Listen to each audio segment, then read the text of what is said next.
the only podcast that schedules regular breaks for everyone's mental health. This is Bombers.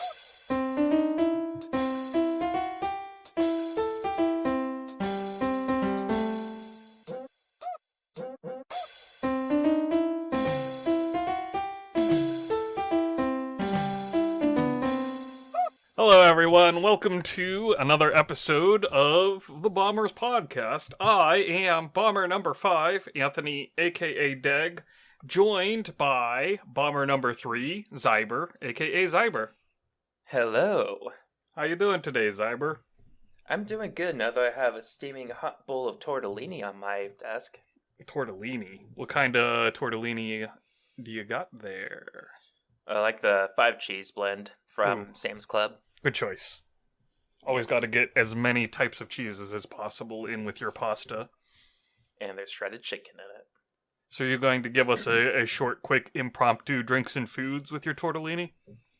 Yes, so if you go to Sam's Club, get tortellini, make it with some pasta sauce and shredded chicken that has some kind of spice blend baked on it, whatever Haley, my wife, makes. Humble brag. And then put a bunch of grated Parmesan on top, then you got a good tortellini. So it's... Yum.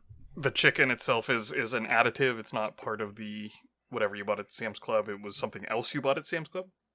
Yeah, about every 2 weeks or so, we just get a bunch of oven roast, or the skinless chicken breasts, and then we cook them and then put them into different things. Nice. That's very good choice. I approve.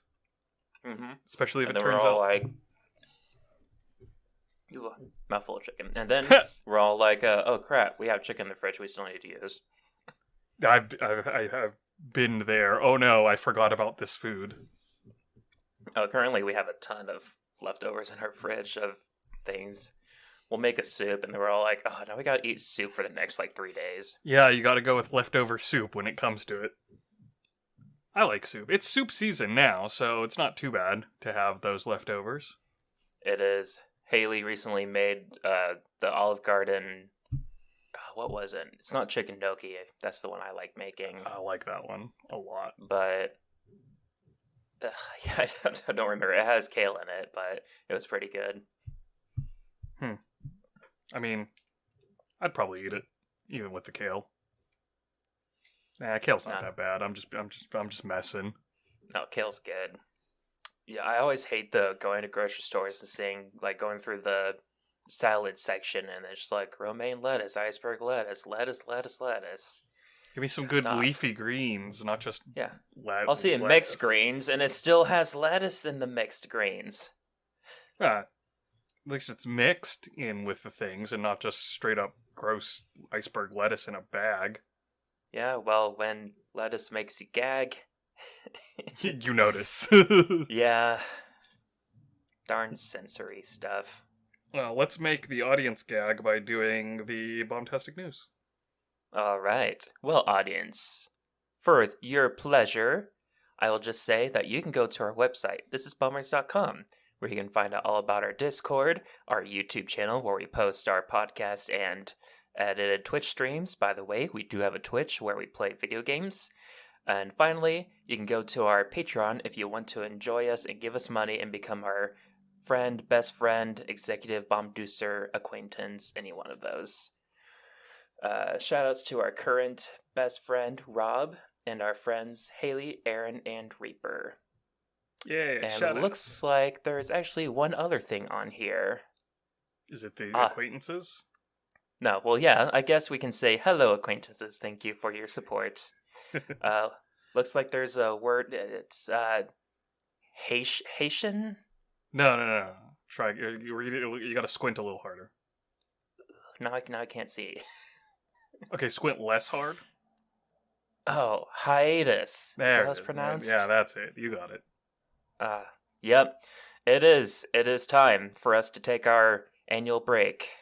Yep. For as the opening line hinted at, regular breaks for everyone's mental health. Yeah, so, holidays, busy seasons, who wants to sit around and listen to us talk when they could be with family, friends, fire with the roasted nuts or whatever. Go get some eggnog, have some fun, listen to some music. Oh man, now I really want eggnog. Thanks, Xiber. I still have eggnog in the fridge. I went grocery shopping this past weekend and could not find any eggnog in the entire store, which is very frustrating because I bought eggnog a week before that. And it was gone. I found pumpkin eggnog last week, or 2 weeks ago, one of those. How was that? It didn't really taste much pumpkin, actually. Well, eggnog's got that strong nog flavor to it already. It does. But, like, also, by the time I found it, I already had regular eggnog, too. I remember a few years ago, I found the pumpkin earlier because, pumpkin season. So, I was disappointed that I had to wait until regular eggnog season to find it. Yeah, because at that point, I just want regular eggnog. Yeah. I need to attempt making some homemade eggnog. I've always been kind of scared to do that because of the egg part of the eggnog. Yeah.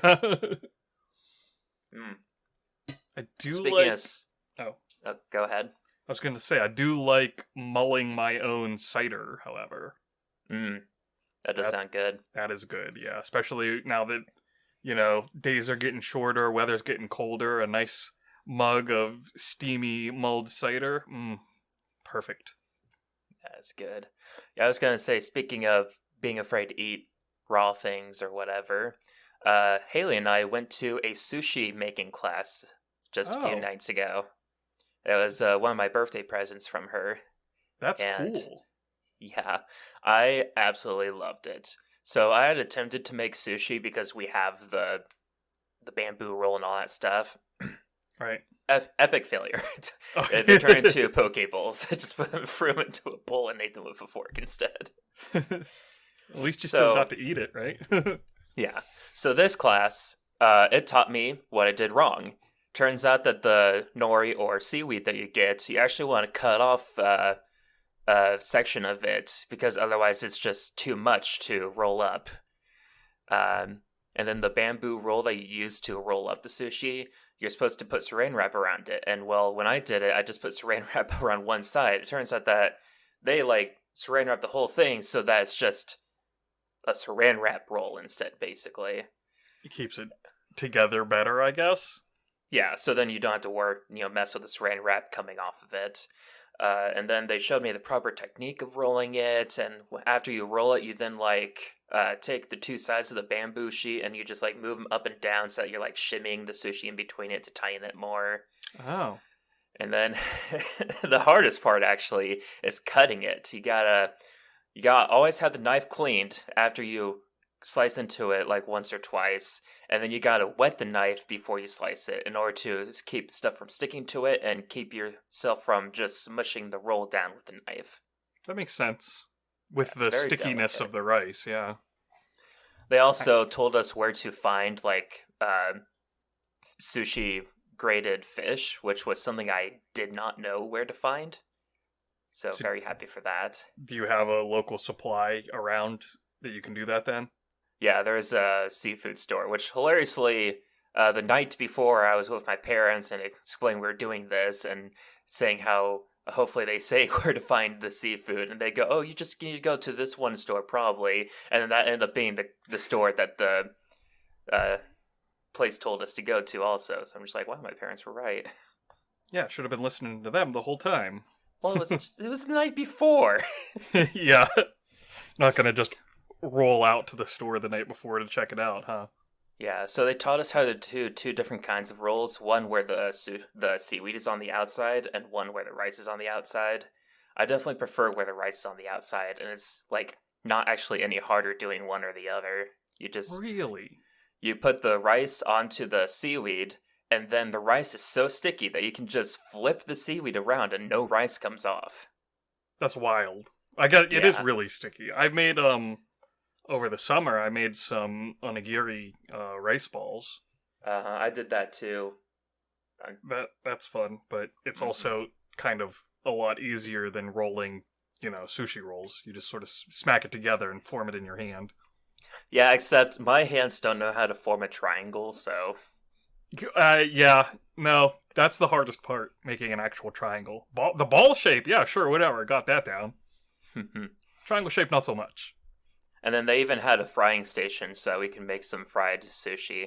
And it was so wonderful. It just makes the rice around it a nice golden brown crispy, and it somewhat heats up the stuff in the middle, but like, we had cream cheese in our sushi and it was still a solid thing when we were eating it. So what did they do to actually fry it? Like, is that a thing that you could replicate at home, or was there some special something or another to it? So they used some kind of beer as the liquid. They had a gluten-free person that was in the class, so they gave him a gluten-free version. And then it's just just a normal flour and whatever cream stuff I don't normally fry. But yeah, it is a normal thing that you can, if you have if you have a way to fry things, then you're good. I asked them if there's a way to air fry. They looked at me like I was insane. Yeah, you wouldn't air fry that. I mean, I've done just simple pan frying where you just put a thin layer of like vegetable oil or whatever and done. Yeah, in this case, it was a deep fry, so. Ah, gotcha. Yeah, I like to do with fried green tomatoes. You dip it in a little bit of like buttermilk or even regular milk, dip it in a little bit of flour with, garlic salt or whatever, and then just toss it in a thin layer of heated oil. Let it cook, flip it over, let it cook, done. Take a fork and knife to it. Well, after the class, actually, I looked up if anyone has tried air frying sushi, and they have. Instead of the flour and such, it was just, initially flour, and then an egg, and then panko, and then they air fried it. Interesting. I mean, panko's the way to go for anything like that, clearly. So yeah, like, Haley and I are excited to try rolling our own sushi. She wants to do a sushi night. I'm just like, well, just so you know, not all of our friends actually like sushi, but... And I like sushi. Well, like, they even had, outside of the tuna, salmon, and spicy salmon, they also had chicken tenders as an option. And so Haley's last roll was chicken tenders, cream cheese, and French fries, and then she fried it. How did that turn out? She really liked it. She used a teriyaki sauce. She would dribble on top. My favorite one, it was spicy salmon with cream cheese, avocado, and mango. And then I fried that, and then they had spicy mayo sauce. That one I would definitely eat. Oh, yeah. Although you got to be careful with mango, because some people have some pretty bad mango allergies too. Yeah, I'm just all like, man, the spread was so good. The only issue is that I would not want to make that spread because I don't want to deal with cutting up a mango and an avocado. Nah, it's too much work with the pits, and avocados are a pain to mess with anyway. Yeah, so it was really fun. It was a bit expensive, but we were allowed to make as many sushi as we wanted and then eat them. So just like within a time limit of the class. Yeah, it was like 5:30 to 8, and when we started, it was around almost 6:30. So it was an hour and a half of us being able to cook and eat sushi. Which, I mean, at that point, it's basically like going to an all-you-can-eat sushi buffet. So yeah, well, also learning how to make it. Yeah, the only difference is you get to make it yourself, so you get to pick exactly the ingredients you want to put into it instead of ordering off a menu. Oh yeah, and that was godsend. I'm just like, the first two sushi I made though, I'm just all like, oh, these are like exactly what I wanted. I don't even know what I'd want to make the third one. I'm just gonna make these ones over again. Yeah. That's so good though. That sounds really fun. Speaking of fun things, there are a small amount of video games coming out soon. Is there? Yeah, very small amount. The upcoming releases this week are limited, to say the best, I guess. We have Thursday, November 3rd is The Chant, coming to PlayStation 5, Xbox, and PC. This is a single-player, third-person horror, action-adventure, survival crafting game. That's a lot of things rolled up into it. I mean, I like survival crafting, but I don't much care for horror, so I probably will avoid this one. Trying to look at this, and it's just like, I don't know.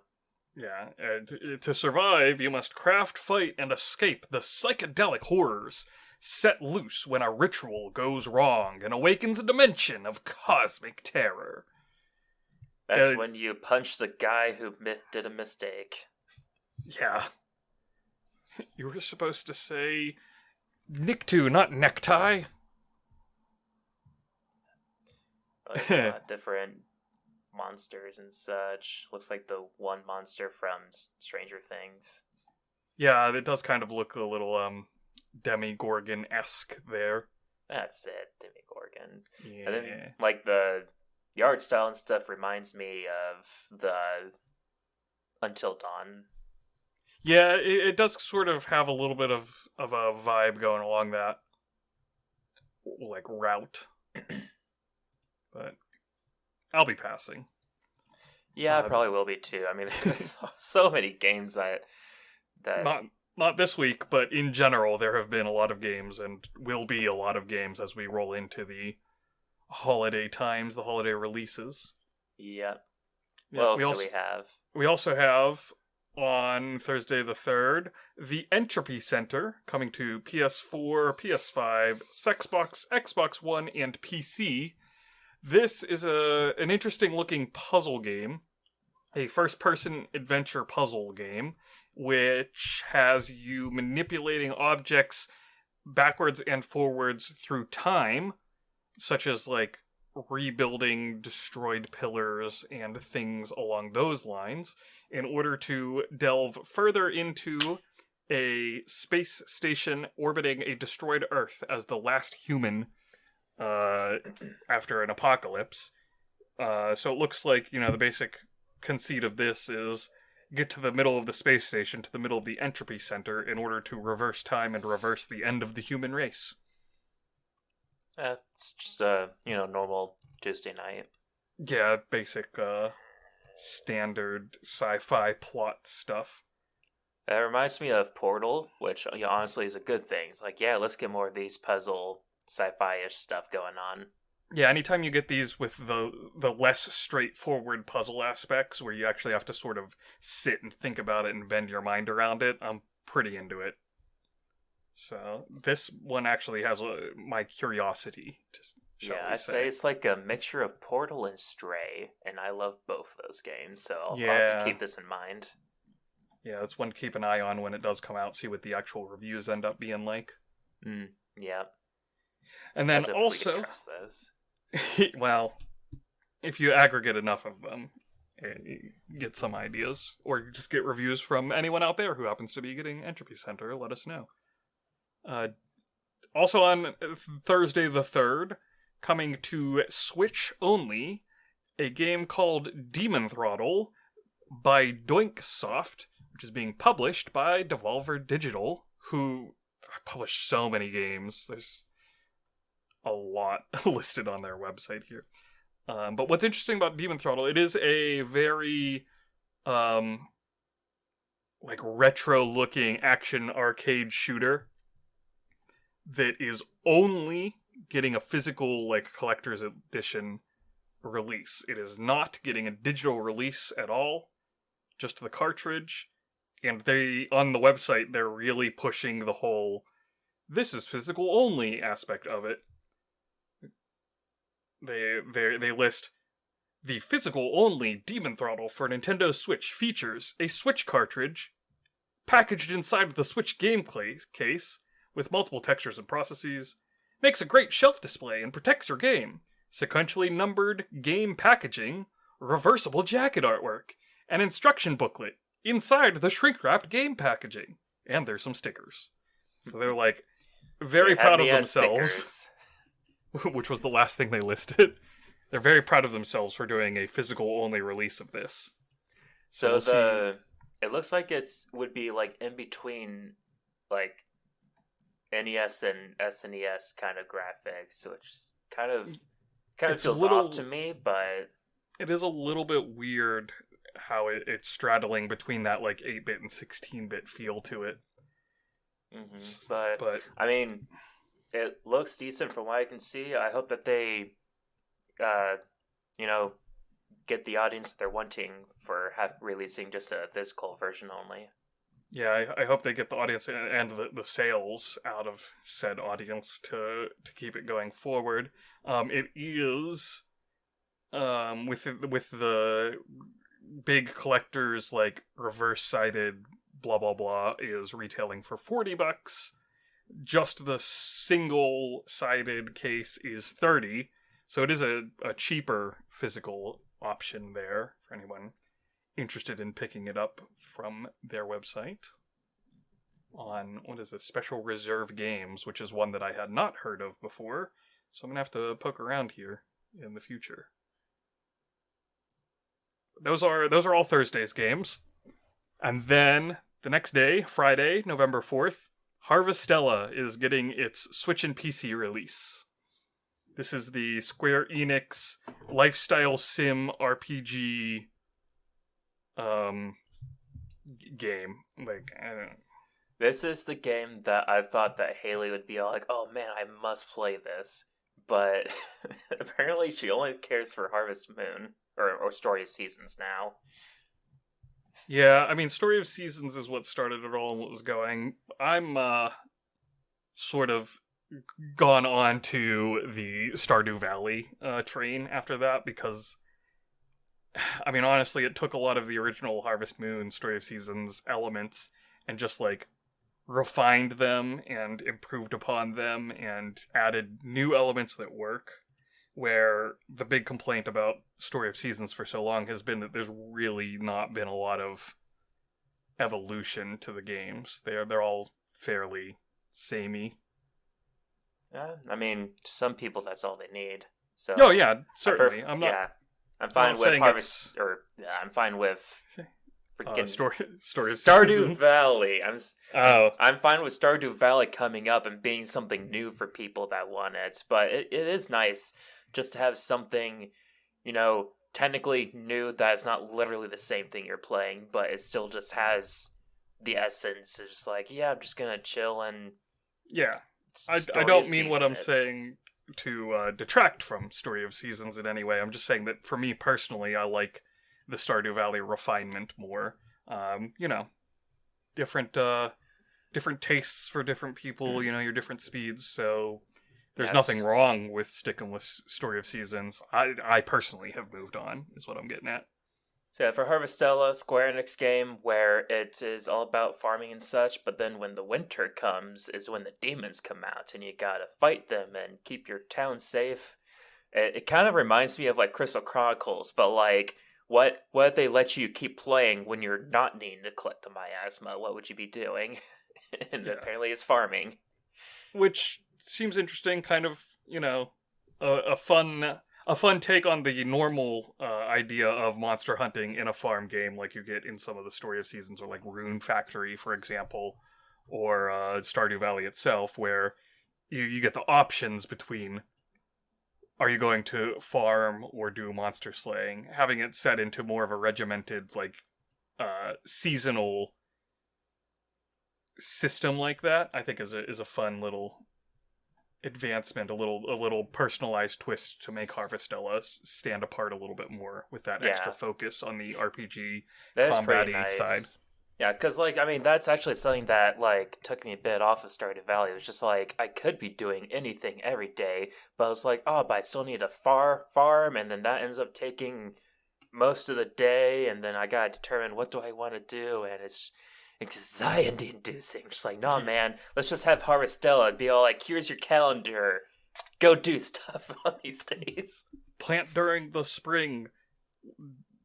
Something in the summer, harvest in the autumn, and then monster hunt in the winter. And it shows that there's fishing, and of course there's interacting with people and fun cutscenes. It looks like it's actually a pretty fun game. I'm not gonna get it just because there's already games on my list that I need to get instead, but I'm begging you, if there's anyone listening to this that gets this game, please tell me how it is. I really want to know.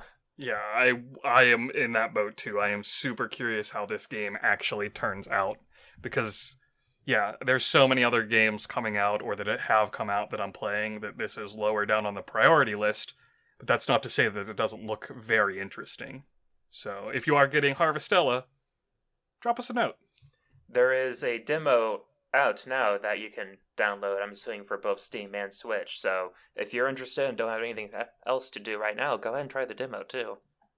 Yeah, for sure. And let us know. I don't have time for the demo because I'm doing a whole bunch of other stuff. But if you have time for the demo, then play it for me. Oh man, I'm not going to have any time next month. We have NaNoWriMo coming up. Yep. All kinds of... super nice for NaNoWriMo to be right in the middle of the holiday season when there's a whole bunch of other stuff going on too. Yeah.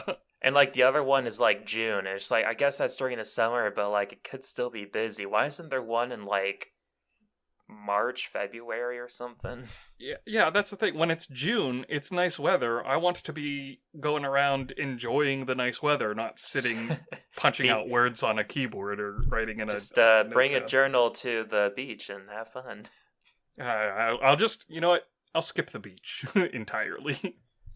Just bring the journal. Got it. Yeah, I'd rather do like, walking around forests or going on bike rides or stuff like that. Yeah, well, unfortunately, we are getting into winter where that's not an option anymore. You can still do it, depending on the weather. Not here. I ain't bike riding in this weather, I'll tell you that. No, bike riding, no, but maybe like hiking. Yeah, it's not terrible to go out for walks and stuff. It's not. It hasn't gotten. It's crisp. It's not cold, which is nice. Crispy. So but those are all the upcoming games. Releases. Yeah. Yep. Let us know what you think about them. Are you planning on getting any? If so, definitely tell us how it is. I'm interested. I mean, I'm technically interested in all of these to see how they are, so. Yeah, any one of them, let us know for sure. Then, speaking of weekly things that we do, we got the weekly bomb. There were, again, it is a little bit of a quiet season right now. There's not been huge megaton announcements, but there have been some interesting developments. Very interesting. Kind of. Yeah, quite. Could end up being interesting. How about that? Do you want to start with yours?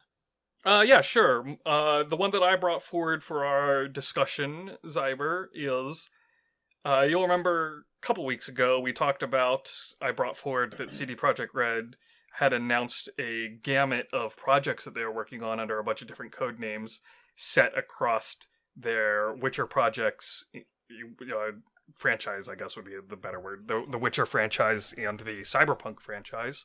Yep. We've gotten a little bit more clarification. One of those, the Project Canis, has been confirmed to be a complete, ground-up remake, entirely new remake of the very first Witcher game in an Unreal Engine 5. So this is, I think, Xiber, going to be... Unreal Engine 5 is the latest engine for Unreal. We definitely lost Xiber. His internet has fully died. I don't know how much of this is going to stay in... Hello. Oh, you're back. I was rambling, so you can edit out whatever of me going, "Hi, Xiber, are you there?" that you'd like. No, look into it. Yeah, I lost the internet completely. I saw that. You completely signed out. That's... Yeah, I had to close out Discord, too. Not ideal. Yeah. Your recording's all good? Yeah, it's good. So anyway, I was asking, is this the latest Unreal Engine? Yes, Unreal Engine 5 is the latest release Unreal Engine engine that they have put out. It's got all the fancy bells and whistles with the lighting and the physics and all that fancy stuff. And this remake itself of the first Witcher, I think, is very exciting for fans of The Witcher, because, quite frankly, the first Witcher is nigh unplayable these days. That's how old and, like, their first project-y it is. So them yeah, people say that, like, the third one is really the first, like, really amazing game from them. Yeah, like Witcher 2 existed and is fine, and the only reason to really play it is because there are story beats in Witcher 3 that reference back to Witcher 2, but otherwise, a lot of people are just like, just pick up Witcher 3, you're fine. I guess it reminds me of how, like, I've never heard anything about the first two Elder Scroll games. Yeah, which, again, you don't need to play those first two. There's lore items there, but otherwise they're very, very early 90s style. Hard to go back and play now. It's like going back and playing the first Fallout, the first two Fallout games, where, yeah, they're around, they're good games for the time, but they're good games for the time. So you have to take it with that bit of, grain of salt. Whereas the first Witcher is kind of not particularly even a super great game for the time. A lot of people have even come out and said, like, a lot of what it was sold on was the lore and the fact that it was based off of, I forget his name because it's a hard to pronounce Polish name, his books. But this is going to be a good chance for people to experience that early part of at least the Witcher game universe, because they are bringing back a bunch of veteran Witcher series staff into the project, so they have a lot of people that were involved in the original production of this game coming and working on the remake, so that's cool. That does actually remind me of there was the Casper the Friendly Ghost video game on the PS1, and I was like replaying it and looking up a guide. This was like near the end of the PS2's lifetime is when I was doing this, and I saw someone did a review of the game like around that time. They were just like complaining about how awful it looked and such like that. And I'm just like, this is a PS1 game, right? What are you expecting? Yeah, you have to remember that it's gonna look... You have to judge it against the looks of the time in which it was released, not against the modern thing. Now, the remake, sure, judge that against modern contemporaries all you want. It's gonna be a remake. So yeah, I was wondering for the remake, like, were they going to, have the engine different, but try to recreate it exactly as it is otherwise? But it sounds like they probably shouldn't do that, based on what you've said. Yeah, I think it's supposed to be a complete ground-up rebuild, so, the engine's going to be different a lot. I would hope that they would update a lot of the combat and stuff like that to be more streamlined for modern gamer expectations, but it will still be the first Witcher game remade, so... Similar aspect to the Final Fantasy VII remake, except probably keeping the same story. Probably a little bit less fan fiction-y, shall we say. Yeah, well, that's good. It's interesting all these projects that they have, because, like, haven't they just been basically doing one game at a time prior? Pretty much, but they've also now, with the renewed success of Cyberpunk after Edge Runners kind of gave them a second wind on Cyberpunk, they've gotten a little bit more. They've got multiple studios under CD Projekt Red, the overall umbrella, so they have the ability to work on all of these, which is encouraging for the company. Yeah, well, let's see if they're able to come up with a great game at the release of the game. Hopefully. But I think the further details that Project Canis is a Witcher remake, and just the fact that they are remaking the first one for people who missed it and, quite frankly, are never going to go back to play that first one. This is a good chance for people to get it. So I would say that this is the bomb. Yeah, I'll go with that. It's definitely a game that warrants getting remake. So yeah, the bomb. Yeah. What about you? What do you bring as a news article for us to talk about? All right. So as I can't really call myself a comic nerd, but as a media that comics have moved to kind of nerd. Superhero nerd, maybe? Yeah, I guess. it was announced that James Gunn is going to be with Peter Safran, co-CEOs of the DC. What was it? DC Studios, basically. This is one that's going to be in charge of. It's a new division at Warner Bros. That will replace DC Films and oversee DC's film, TV, and animation projects. And so, like, as we've heard, like, how Batgirl was canceled and just the state of the DC movies in general is just really, really bad. If you're not Batman, you're not going to have a successful movie. Yeah.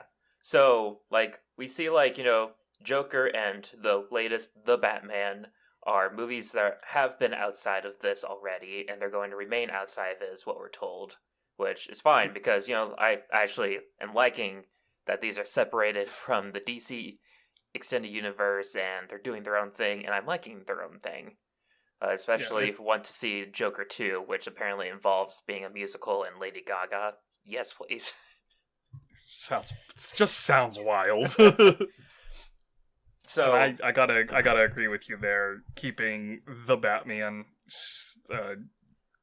chronology or whatever universe, we throw around the word universe for all of these so much, but keeping the Batman separate seems good, because that just was its own tone that's not gonna fit in with a bigger universe. And then Joker has the same thing. It has its own set tone, especially with it being R-rated in general is would make it weird to try and mesh in, I think. Yeah. So I agree. I think that keeping those separate is a smart choice here. Because, like, with the Batman, they technically is an origin story of Batman learning of how he wants to be as a superhero, and I'm really excited to see how it goes on. And so it would suck if it was just, maybe a second movie of him and then moving on to including other things outside of Gotham. Just like, well, no, I really want to just see Gotham. Allow me to do that. Yeah, I really liked that the Batman, as you said, it was an origin story of him becoming the icon of Batman, and it wasn't an origin story for Batman. One, we've seen that rehashed so many times. We do not need to see the Waynes die on screen anymore. So it skipped all of that and was like, yeah, he is being Batman, but he isn't. He's learning how to be Batman. Yeah. And I really appreciated that aspect of it. Yeah, so I do really want to see how that continues to evolve. So I'm glad that they aren't even, they're planning on continuing it and not just canning that little subsection with this new. Yes, and so why am I excited for specifically James Gunn being co-CEO? It's because I am loving the superhero movies he's done. He's done Guardians of the Galaxy, which is one of my favorite IPs of the Marvel universe. He did the Suicide God. that one them guys would die. He did the Suicide Squad, which was the second movie of the Suicide Squad movies. And I mean, I didn't even bother watching the first one because I've heard how bad it was. But the second one, is good. Definitely not for everyone because it is a rated R gory movie, but it is really good. And so, he calls himself a comic book nerd and such like that. He knows how to do these things. And so, having someone in charge like that is great. And then they got Peter Safran to be more the businessman side of it. And, if the two of them can work together, which it sounds like they are going to be able to work together, it sounds like a really good deal. And so I'm excited to have James Gunn be all like, all right, let me see how these movies are going, do magic kind of stuff. I mean, he's not going to be, the director of everything, but just DC movies in general have been so bad. The only ones I've enjoyed have been Shazam and The Suicide Squad. I've actually heard Black Adam, which came out recently, has pretty good audience review. But we plan on waiting until it's on HBO to watch that. So, yeah, I haven't seen it. I don't really go out to theaters anymore either. Yeah. So the comparison that a lot of articles have been making, and I think it's a very valid comparison to make, is that James Gunn is stepping into the Kevin Feige-like role for DC. Dang, that's how you pronounce his name? Is it Feige? Feige? I don't remember. Something like that. I was always pronouncing it as Feige. No, it's definitely I think it's Feige, actually. Interesting. But he has that, he's not directing the films specifically, he's directing the overall, the cinematic universe for Marvel, and that's the similar role that James Gunn will be taking here for DC, is directing the overall cinematic universe that they're going to put together. And honestly, they've been needing this for years. I've said this for a long time. They need someone to take a central creative visionary role to have everything sort of, get their different flavors but still be centrally tied into an idea. Yeah, you can't just have all these separate movies and be all like, oh yeah, they're totally gonna fit together.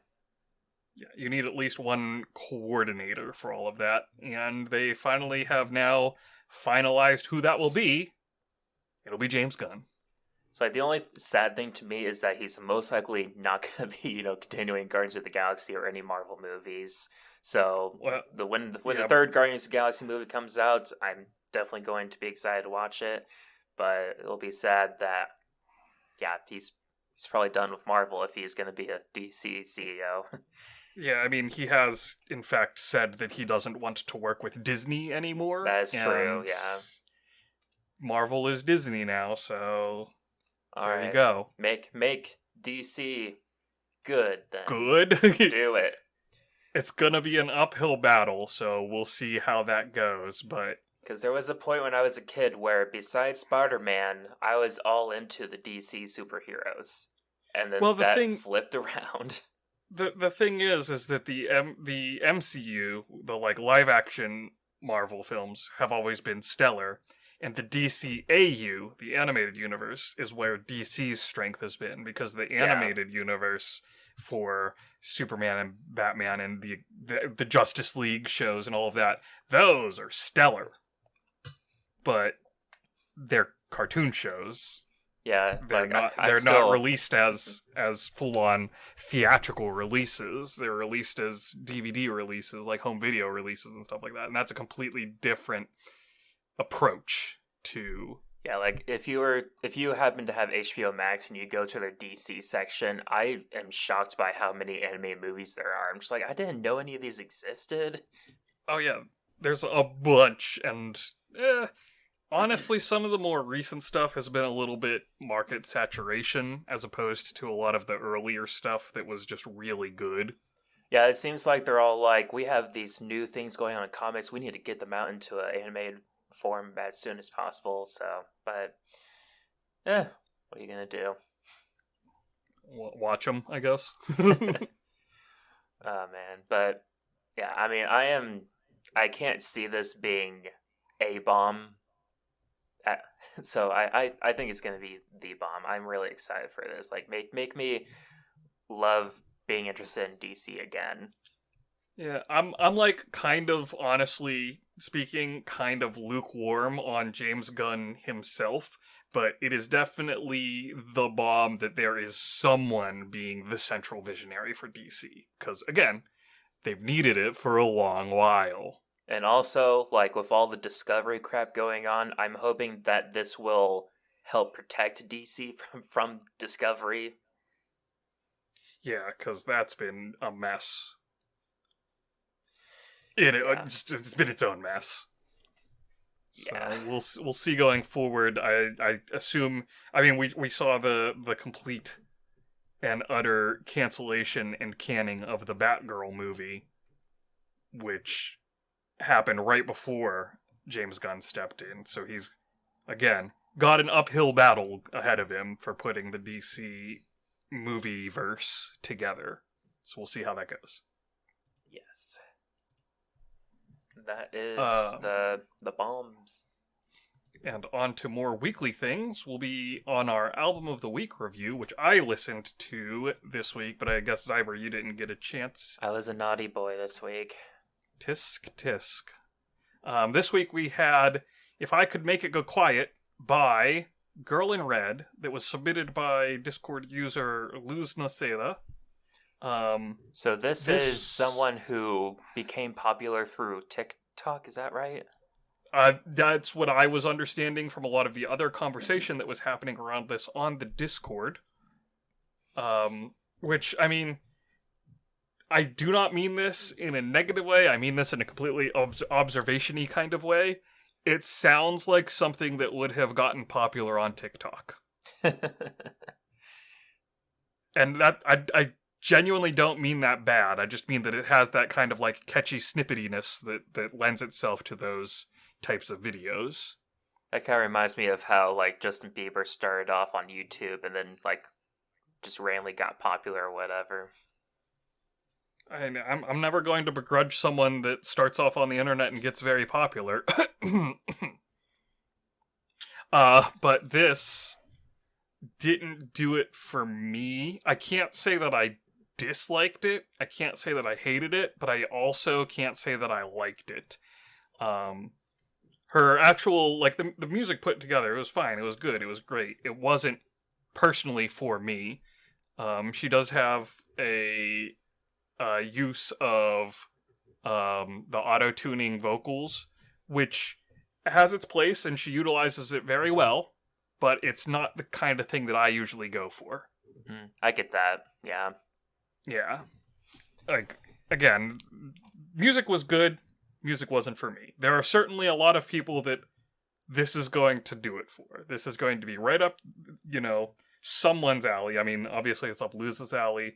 There were a couple of other people that said that they really like it in the Discord. So I don't want to give it a negative impression. I just want to be honest about my impression. Yeah. I probably wouldn't listen to more of it. Well, and if I'm being perfectly bluntly honest, a lot of it has to deal with just my overall stress levels currently, which is why we're rolling into that hiatus. So listening to this right now, right when I'm like, man, I could use a break. Not bad timing, unfortunately. I know when we first did the album of the week, I initially was just all like, yeah, I enjoy most music. And then I started listening to people's album choices. And I'm just like, man, I'm like not liking any of these albums. I don't enjoy as much music as I thought I did. Yeah. So with the revival here, besides this latest one that I haven't listened to, I was just like, hey, I'm actually enjoying all of these. That's nice. That's nice. But I totally get that, yeah, there's just some music that, it's just not your thing. And so It's just like, I'm sorry, I can't really praise or criticize it. I just know that I don't like it. Yeah, there's no accounting for taste, right, Xiber? Yep. And of course mean that in the most blasé way possible. People are going to like different things. All right. Well, if you enjoy the Luz Nocede, please get your pitchforks out. I'll meet you at Daig's house in about 3 weeks. Luz is the Discord username. Oh, sorry. Girl in Red is the artist here. Girl in Red. Girl in Red is not in caps, so I did not recognize it as a name. That's totally on you. Stylistically, this is how it is. This is how the album and the artist name are presented, all in lowercase letters. All right. Well, if you really like Girl in Red, get your pitchforks out. I'll meet you at my house to stab myself for that mistake. I don't know. With the pitchforks, I guess. Yes. I'll just jump from the roof. You can either carry me or get your pitchforks out. It's up to you to decide my fate. Wow, that's a lot of power you're placing in their hands. I like feeling the power. Let's wrap up the last year. The final episode of season... What are we on, season 4? I don't even remember. It is season 4, yes. Yep, final episode of season 4 of the Bombers podcast. We will wrap up with everyone's favorite segment of the show. Bomber's Notebook. Oh, wait, nope. That's not it. No. I said everyone's favorite segment of the show. Bombastic news. Everyone's favorite segment of the show. We didn't do drinks and foods. And we did an impromptu drinks and foods, actually. That's you remember? true. Yeah, the tortellini. You ate tortellini. Tortelloni. No, tortelloni. You know what? I'm tortellonely. All right, let's go to Minish recap. Nice mouthful of food there. Yeah, Minish recap. Our last little bit of what we've done recently. I bought a little while ago. They came out with some Magic the Gathering commander decks that were all Warhammer 40k themed. There were 4 of them that they released, and I purchased all 4 of them because I have a problem, I guess. You have a problem. I have a problem. But you know what? I got them, and earlier this week, Rumor came over, and we sat down and played a game using 2 of the decks. I played as Chaos, and he played as Necron. That will mean something to some people out there. And it was very fun. I mean, Magic is fun to get. I haven't played Magic in years, so it was kind of fun to get back into that. And the decks themselves were like very well themed around the specific factions that were pulled from Warhammer 40k. So they did a really good job of translating the feel of those specific armies from the 40k tabletop into an actual playable Magic deck in a card tabletop. So I just wanted to give some praise to the Magic card designers for actually pulling off something that translated from one game system to another. Good job. Yeah, it's always fun to see the game compilation, whatever. 2 games being combined into one crossover. There we go, crossing over games. Yeah. Crossovers like that. Yeah, it is neat to see those, like, how will this from this system translate to this from this other system? And at least with Chaos and Necrons, they did a good job and made the armies feel like the lore of the armies. That reminds me, recently the Final Fantasy XIV creator was all like, yeah, I'd do a Kingdom Hearts crossover, except that I would want to also have Final Fantasy XIV being crossed over into Kingdom Hearts. And it's like, oh, okay, so it requires Disney. Well, so it's not going to happen. Yeah. That's what that kind of falls down to. It's like he did that with Final Fantasy 15 too. There's 15 event in 14, and then there's 14 stuff you can do in 15. Which, yeah, again, those little bits of crossovers are, I mean, they're fun. I like them. Yeah. Look at the popularity of Smash Brothers, the biggest crossover event in the entirety of video games. I thought that was or Kingdom perhaps Hearts. There's Kingdom Hearts is wild, but it's not the biggest. Smash Brothers is definitely the biggest. It's always fun when I read like top 10 crossovers in video games, and the Kingdom Hearts is on the list, and I go, "Oh yeah, it is." Yeah, technically, they mostly have forgotten about that in recent times, but yeah. Well, it's a shame. It's fun that you had fun. Probably spent a ton of money, because, as they say, parents, get your kids addicted to Warhammer 40k, because then they won't have any money for drugs.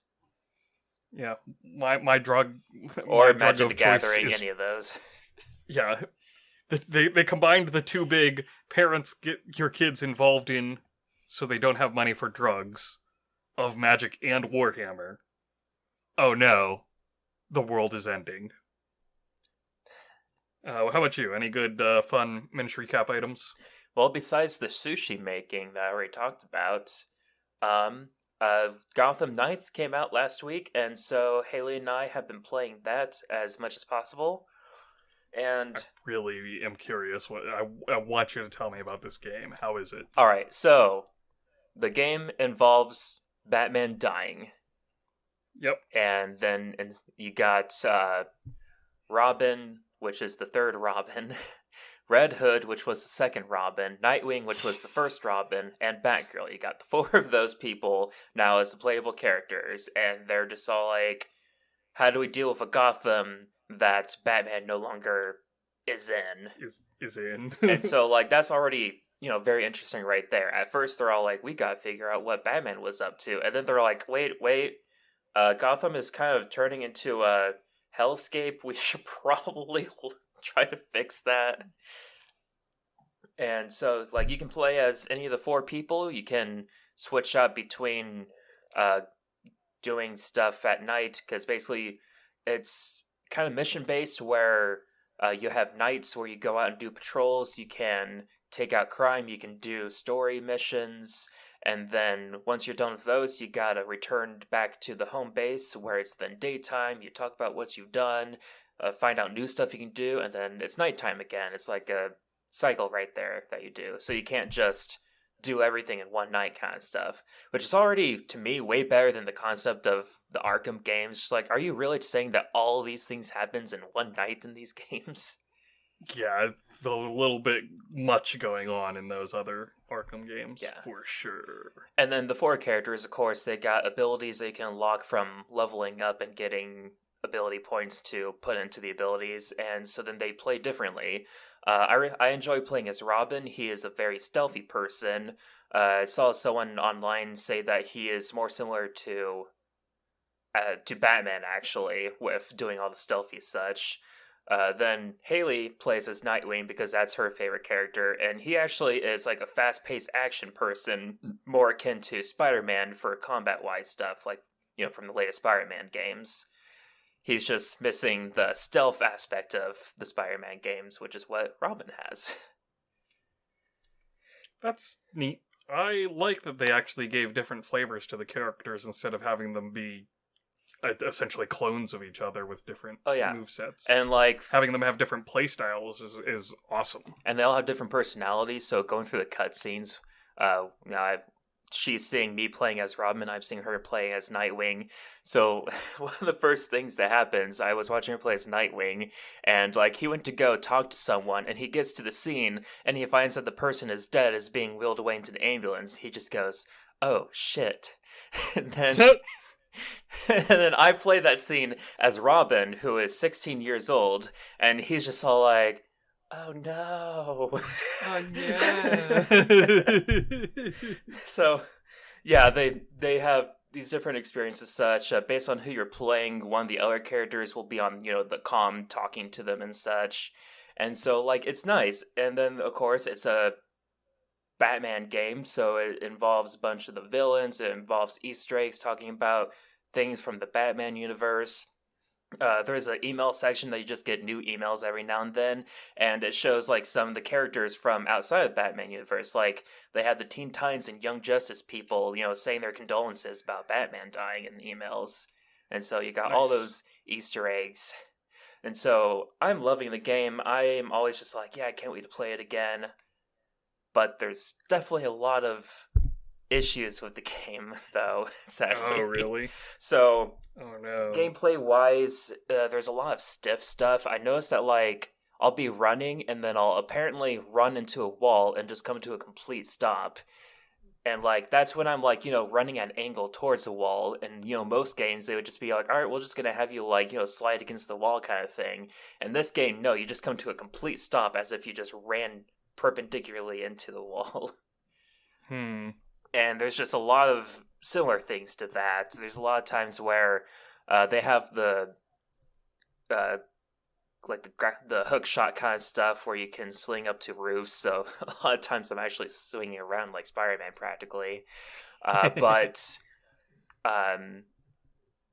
if you don't like see the reticle indicating that yes, this is the building I'm gonna go to, there's a lot of times where it just automatically has you go to something behind you instead. I'm just like, no, that's not the direction I want to go. Weird.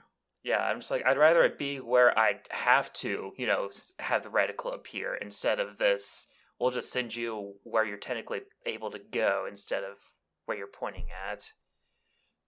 Interesting. Now, would you say with it having the 4 different characters that you pick between per mission and stuff, does that incentivize picking one character for a playthrough and then doing 4 different playthroughs?